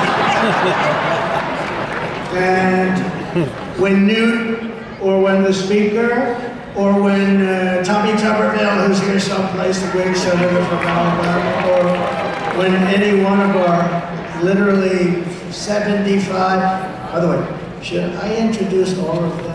I should. Should I? No? Yes? It's a lot. Speaker, should I add on now? Will they be angry at me? It's a lot of introducing, right? Let's keep going with this speech. Right? But you know, when you're in this profession, I have a friend who wanted to come in. I said, you like speaking? Well, I do, but I have a great fear of speaking. I said, don't be a politician. If you have a fear of speaking, don't be a politician. But one thing you have to know is that no matter how good your people are that operate this machinery, it's going to break. And you're going to be out there all by yourself a lot. And you got to be able to do so. 3 weeks ago, she was saying there was only 32 days left. And she's reading it like, it's 32 days, and it stopped. And she went this 32 days. 32, 32, and I was watching.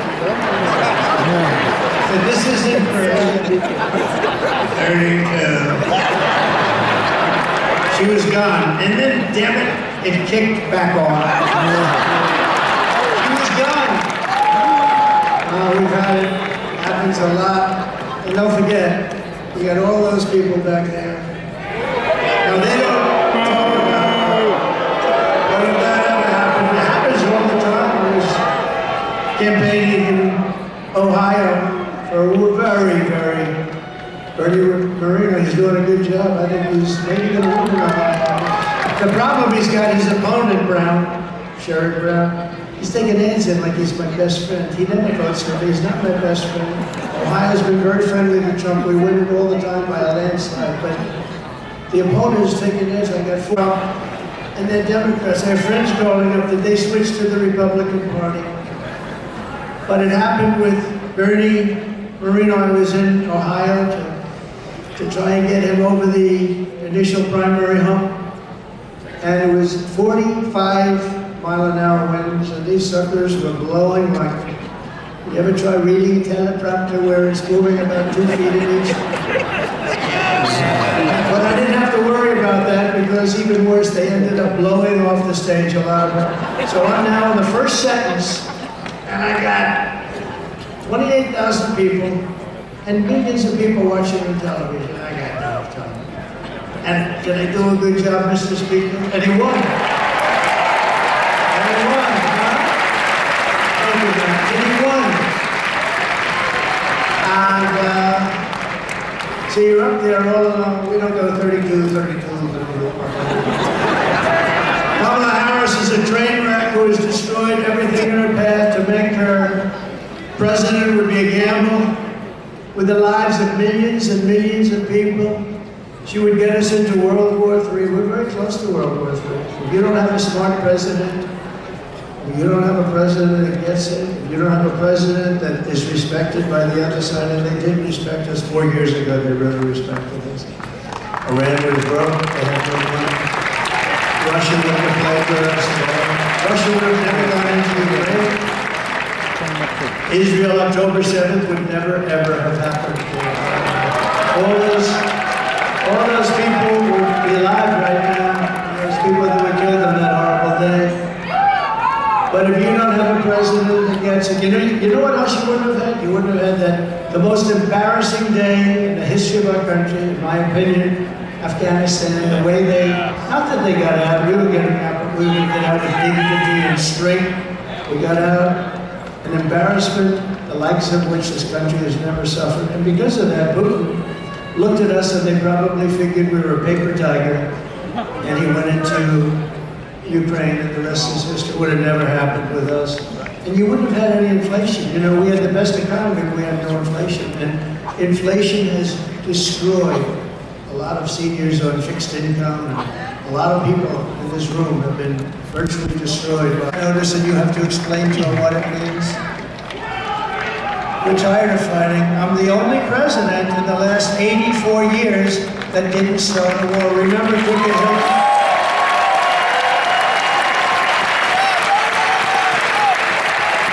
Remember Crooked Hillary Clinton?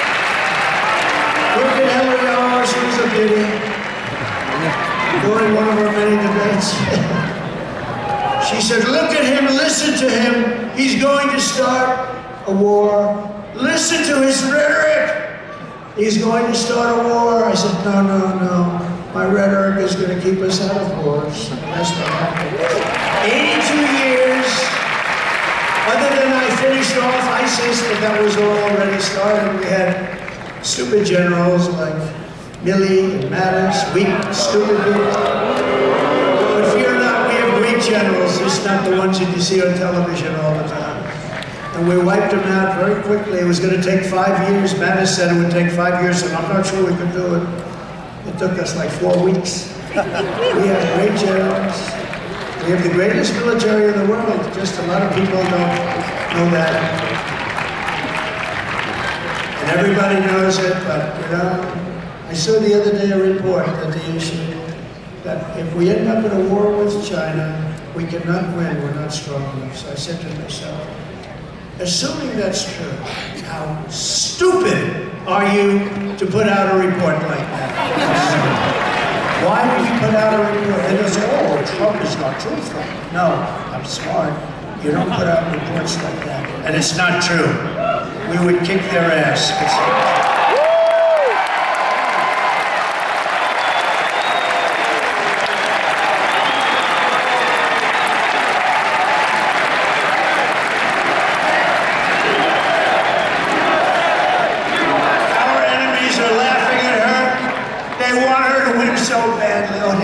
Trump. They don't want Trump. I made this position a very dangerous one because of that. That's why. It's a very dangerous.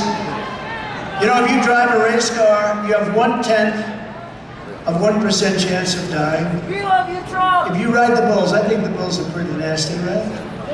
You have about the same 1/10 of 1% of dying. If you become president of the United States, you got a hell of a shot at dying. I never knew that when I ran. I never thought about it. But here we are. Here we are. I'm okay with it. I'd rather be here than any place in the world.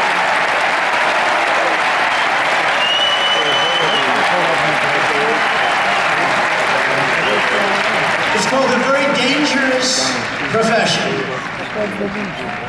But if we win, our enemies won't be laughing anymore. They're not going to be laughing. You know what? The truth is, I got along with all of them. I got along with Putin. Ukraine was the apple of his eye, but I said, Vladimir, don't go in. Remember, I ended the pipeline in Europe. I ended the pipeline in Europe, and then when Biden came in, he approved it. But he ended the Keystone pipeline, the one in America. So he got it a little mixed up, didn't he, huh? Nord Stream 2, I said, we're ending Nord Stream 2. Everybody said, what is Nord Stream 2? I said, that's the massive Russian pipeline where they're going to make a fortune, where they're going to Germany and all countries in Europe. So I said, you mean we're fighting to help them with NATO and spending all of that money, and they're paying the person and the group that we're fighting billions of dollars a month? What the hell are we doing? I ended it. It was dead. And Biden came along and he approved it. Weak. Look, 30 years ago, he was not considered smart either, so now he's really not smart. If we win, America will be respected, and even if it's necessary, feared again. It's not the worst word. On issue after issue, Kamala broke it, but I will fix it. But we're just not running against Kamala. I think a lot of our politicians here tonight know this. She means nothing. She's purely a vessel, that's all she is. When you see her up there talking about the grass on my front lawn, I grew up in a middle class neighborhood and I had grass on my front lawn. Yeah, but we're asking, what would you do to fix the country? She's just like, she's really just like, in many ways, crooked Joe Biden. And she never said to us, she never told us that Joe is not functioning properly. She said, we're talking about the life of the most important country in the world. We need very smart people.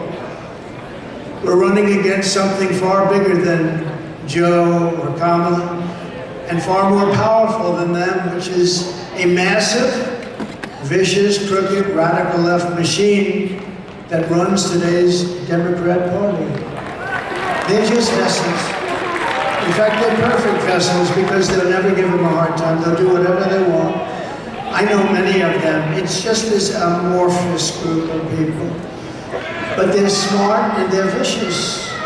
And we have to defeat them. And when I say the enemy from within, the other side goes crazy. Becomes a sound. Oh, how can he say, you know, they've done very bad things to this country. They are indeed the enemy from within. But this is who we're fighting. These are the people who are doing such harm to our country with their open border policies, record-setting inflation, Green New Scam, and everything else that they're doing. But we're not going to let it happen any longer. We're going to have the biggest victory in the history of our country on November 5th. It's going to be the biggest victory.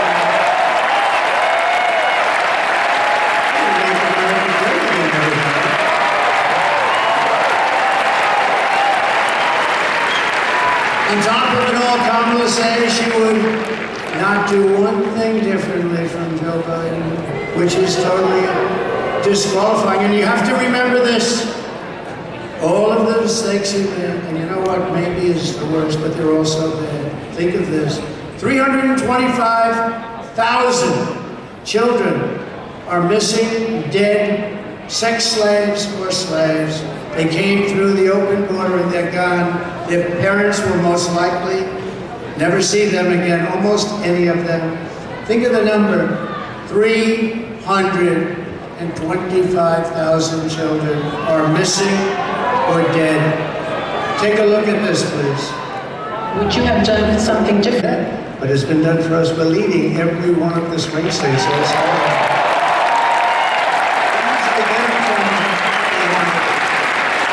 Republicans like to vote on a thing called Election Day. You know, in the old days we had election days. Today we have election periods. They go on forever. The last time they went beyond and start early, start late, do whatever the hell you want. You know, we got more votes in 2020 than any sitting president in history by millions. And we did great, obviously, in 2016. We won, but we did much better in 2020. But everything, nothing compares to what's happening. I mean, you have tens of thousands of people standing outside watching us on a television, and we love you out there. We love you for watching.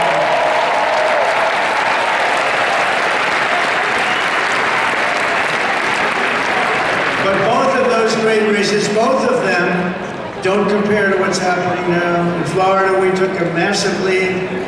And all of these places, I mean, there's something happening that's really good. There's something happening that's really good. But let's close it out. Pretend you're 1 point down. Would everybody pretend? Let me just do a poll. Who has already voted?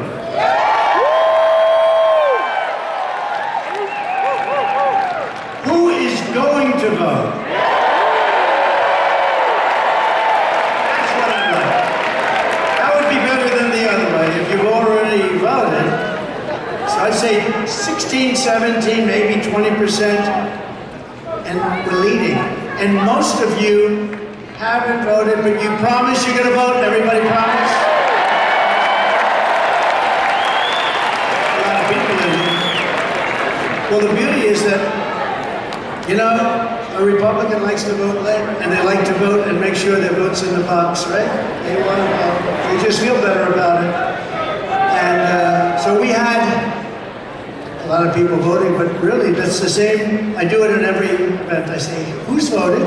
For the last 3 events. Last night I was at Penn State, a great place. I actually met, this is an amazing team, National Championship Wrestling team. They won, Penn State won the national championship, but listen to this, 11 out of the last 13 years, people that can take trendy Aragua in a fight. It won't even be that easy for them. They're tough people. But it was great to meet that team, and there's great champions, amazing, really great champions. And we were packed at Penn State. We were packed, no matter where we go, we're packed. No matter where we go, because there's something happening. And there's something happening is they want to take back their country. People want to take back their country. We love the country. I love the country. We want to take it back. I could be right now on the most beautiful beach in the world. I could be at Turnberry in Scotland. I own it. I could be anywhere. I got that greatest. I don't have to be here, but I would much rather be at Madison Square Garden.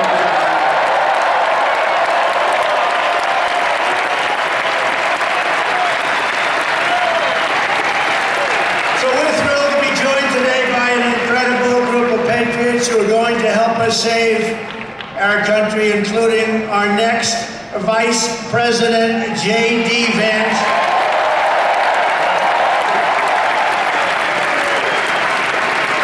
Who was so incredible. Last week I watched that rocket ship come down. I told this story last night. I was on the phone with a very, very important person. And I'm talking to him and I'm watching the television while I'm talking. This guy's boring as hell. I said, wait a minute, wait a minute. I'm looking at the screen and I see this rocket pouring the fire, the flames, it's all over the place. It was white a week ago and now it's pitch black from the burning coming down at 10,000 miles an hour. It's coming down and I love it. There is my, you know what he was doing for the last week? Campaigning in Pennsylvania.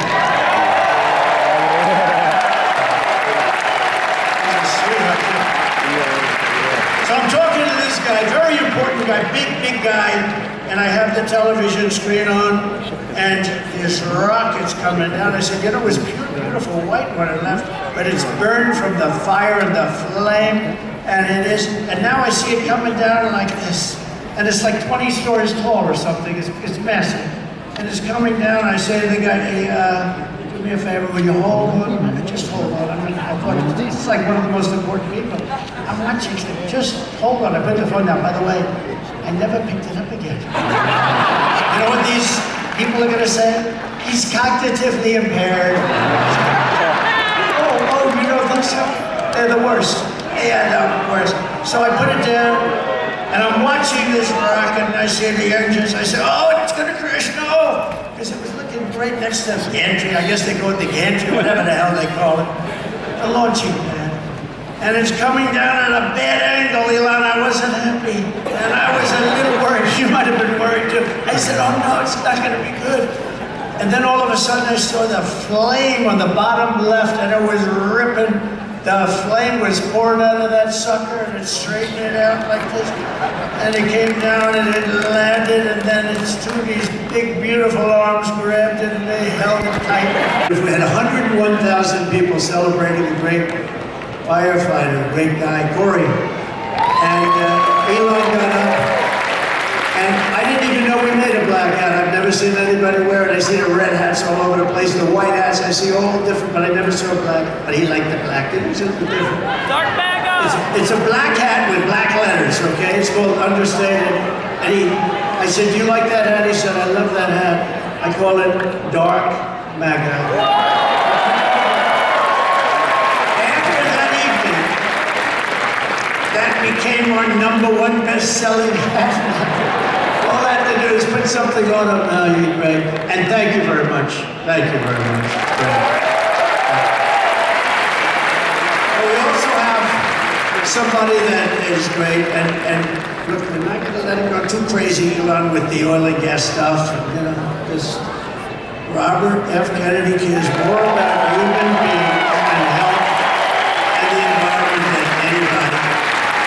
And he's going to be absolute. Having him is such a great honor. I've been friends of his for a long time. And I'm going to let him go wild on health. I'm going to let him go wild on food. I'm going to let him go wild on music. The only thing I don't think I'm going to let him even get near is the liquid gold that we have under our feet. I don't know, Elon, he might not like liquid gold. It's oil and gas, sometimes referred to as oil and gas. JD, I think we're going to have to keep him away from the oil and gas. What do you think, Howard? Yes? But where is Robert? He's around. He gave a beautiful speech. He's a great guy. He truly cares. I mean, he truly cares about this thing. And it's a problem. And we're also pleased to be joined by my beautiful wife. She's got the #1 best-selling book in all New York Times. #1 best-selling. Go out and buy one of her books. It's a great book. You know what? I was nervous when I read it. I said, I wonder if she said some bad stuff about me. But she's great. Congratulations, honey. That's a big deal. #1 in the New York Times. Now, if she's #1 and her name is Trump on the New York Times list, that book definitely was #1, I guarantee you that. Thank you, honey. Great. And we have a fabulous, brilliant woman, top student at Yale Law School. They were both top students. They're going to have very smart kids. If you believe in that, I believe in it strongly. I would like to have their children because they are going to be smart. Yale Law School, top of the class, both of them. Usha Vance, thank you, Usha. Thank you very much. You did beautiful job. And my children here, Don and Eric and Tiffany, and along with Lara, Kimberly and Michael, we have great people. We have Baron home, he's watching. And Baron is watching, he's the king of the internet. He's the king of the internet. Oh. Who was that? That's very nice. My sister Elizabeth is here, she's great. I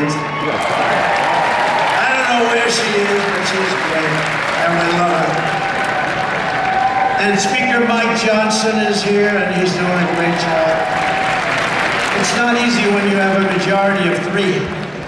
But he's done a great job, and he's going to continue to do a great job, and we like him. He's a terrific person. I watched him just totally decapitate a fake reporter on NBC, Meet the Press, Meet the Fake Press. What he did to her was, I think that probably she'll never be the same. Nobody would know. Look at him, such a nice looking guy, just that little beautiful face with the glasses. Everyone said, oh, he's so nice. He's such a nice person. He's not a nice person. He's not nice at all, right, Matt? But great job. We think he's great. And he's going to be around for a long time, I predict. We have a senator here who I love, Senator Tommy Tuberville. She was an original creator of Defund the Police. Can you believe it? She was one of the originals for Defund the Police. And anybody who wants to defund our great great police for even 1 week is not worthy of being president of the United States. Because that's where her thinking is. Kamala vowed to abolish ICE. You know those tough people you've been looking up at the screen? They're the ones that get them out of our country. I know a lot of people right in these roads are very tough. They don't want any part of it. They got to go in there, fist blazing. You know, we had a case in Long Island where MS-13, one of the other really bad gangs, killed 2 young girls, 16 years old, walking to school. They didn't shoot them, they knifed them and they cut them into little pieces because it was so painful. Perfect, young, beautiful girls were cut up into little pieces by knives. MS-13, they're animals. And you know who took care of it for us? ICE. ICE had no problem. Kamala wants to defund ICE. We're not defunding ICE, right? We're not defunding ICE. We're not even going to think about it. She's never going to get the chance. There's no way she becomes president. There's no way.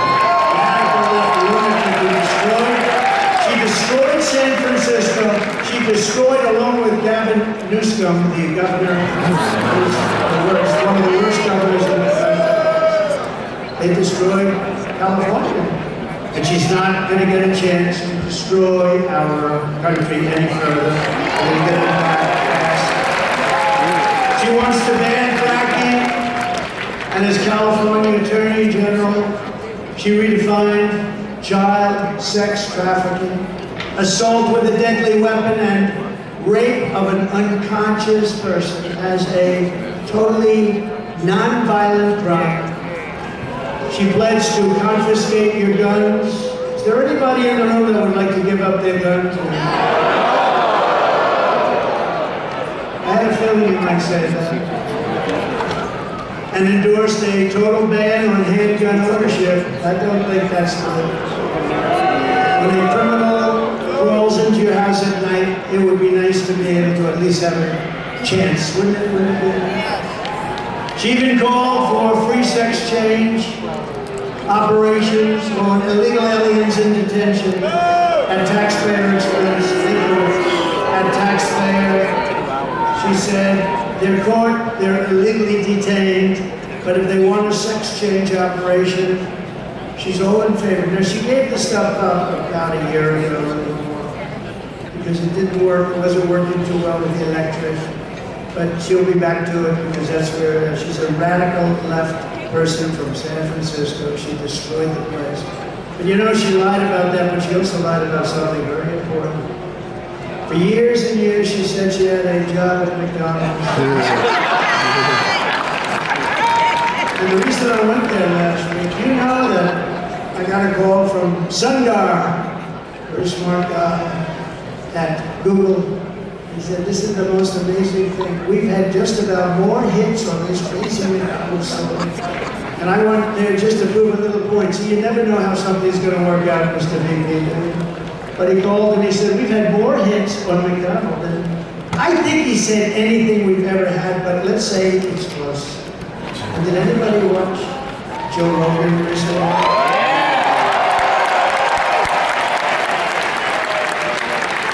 So she lied about McDonald's. She lied about everything. She's got ads on saying Donald Trump is this, he's going to do this, he's going to do. It's the exact opposite of what my policies are. She's got me doing this. He doesn't want to frack. Oh no, I'm all for fracking, and I have been for. One thing I have been, even the enemy, because they are the enemy, what they've said, even that enemy too, they're really the enemy. They're the enemy of the people. They said one thing about me that I consider a great compliment. They said, this guy is the most consistent person we've ever seen.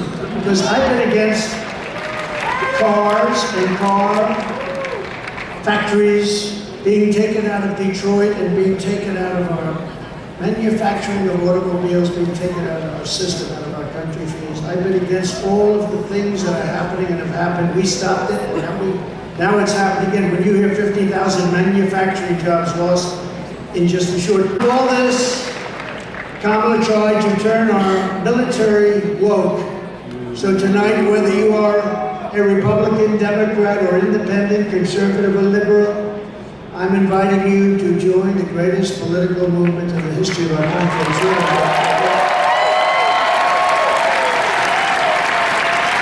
You know, it's the greatest movement in the history of our country. I tell the story years ago. There's a guy, big guy, older guy now, very old, but he was great, conservative guy, Pat Buchanan. I don't know if you know Pat Buchanan. He came in second in the New Hampshire primaries, and for 45 years he made an unbelievable career. He was a hot item. He was on every show. He came in second in one primary. We came in first in 50 primaries. We then had a great election that we won. We then had another great election that we did a hell of a lot better in. Bad things happened, whatever that happened. COVID. They used COVID to cheat. But we then had an election, but now we have the election. Well, this will be, in my opinion, I have to say if, because you know, there's always risks and bets. But if we pull this off, this will be the biggest political event in the history of our country.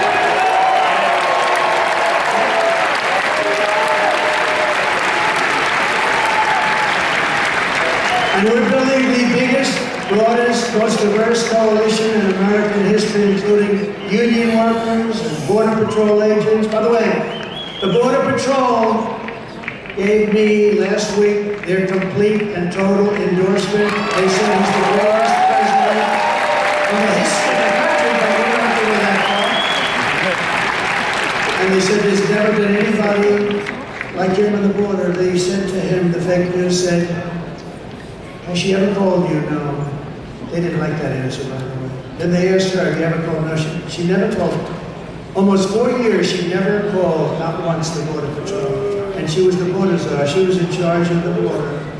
Now, think of it. 4 years, she never called. Now she's trying to say, well, you know, I was ruining out the border.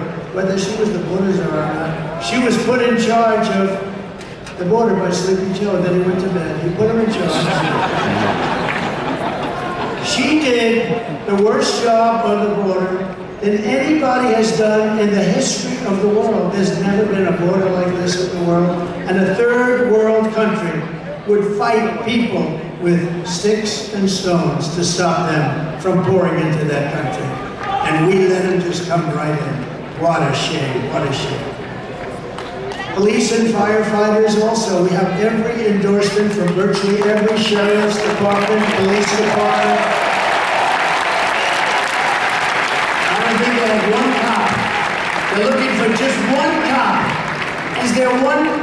Well, they're not going to be in New York's finest. By the way, how good are the police officers?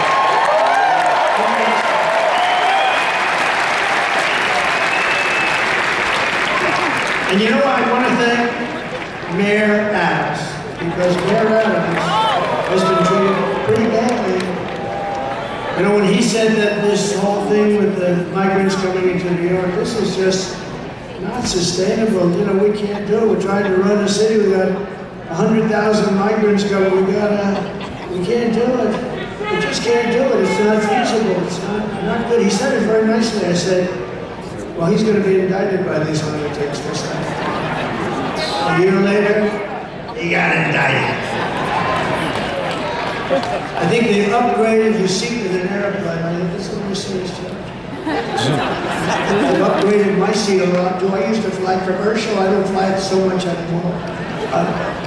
They'd see me back there and, sir, would you like an upgrade? I don't know, maybe something else, but I have to tell you, he's been really great. And he said that they shouldn't be calling Trump a dictator, because it's not true. So we want to thank Mayor Adams going through a hard time with these people. These are lunatics, by the way. They've weaponized the Justice Department against their political opponent. I am under investigation more than the great, late Alphonse Capone. My father's looking down on me right now. He's a tough guy, but he was like this. And I know my mother's in heaven. I'm not 100% sure my father, but it's but he's looking down at me right now. And he said, how the hell do you want to do is straighten out our country? And all the